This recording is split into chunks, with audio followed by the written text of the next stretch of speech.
In terms of temperature, would everyone be okay if we open those back doors a little bit? Yes, there's a bit. Yeah, okay, everyone wants that. Alright. Yes, cool, awesome. They're going to be open. So, to conclude our concert tonight, we have 3 short pieces for you. The first one is the short yet beautiful Banks of the Green Willow, written by George Butterworth, who tragically had his life cut short in the First World War a few years after its composition. It was actually inspired, as it happens, by a folklore tune recorded by Vaughan Williams not 4 years earlier. This tune we actually heard in the English Folk Song Suite right at the start of our concert. Following this, we have Morning Moon and In the Hall of the Mountain King, 2 pieces from Grieg's first Garden Suite that I'm sure need very little introduction. If you don't know them by name, you'll certainly know them by sound. Now these movements were written to accompany a stage play of the same name, and the play follows a dreamer of a character called Gynt and his fantastical wanderings around the continent. Now Morning Moon, as it suggests, depicts the rising of the sun over the North African setting of Act 4, while In the Hall of the Mountain depicts his frantic escape from the hostile court of the Troll King within his dreams, who are hell-bent on killing him for some wrong he has committed. And as I was collating all this information together, I realised that with folk music, it is either the height of peace and tranquility, taking a carefree stroll through the countryside, or filled with nothing but violence, with basically nothing in between. And I'm wondering if this is a commentary perhaps on what people consider the entertainment 400 or 500 years ago, or maybe about my own choice of music, but I'm not going to answer that question today, we're just going to play it. So, thank you.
Wellerman is a sea shanty that has propelled itself to mainstream popularity over recent years, but what is lesser known is that its roots actually lie here in New Zealand, as it is a 19th century whaling song.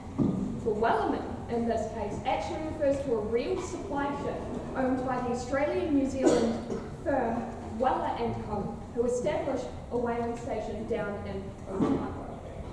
Now, the lyrics to this, should you feel like you want to sing along, are printed in your programs. You are most welcome to, just as you are equally as welcome to sit there and let the absolute flood of sound sweep over you. So, thank you again for joining us today, and please enjoy the Wellerman.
see you next time.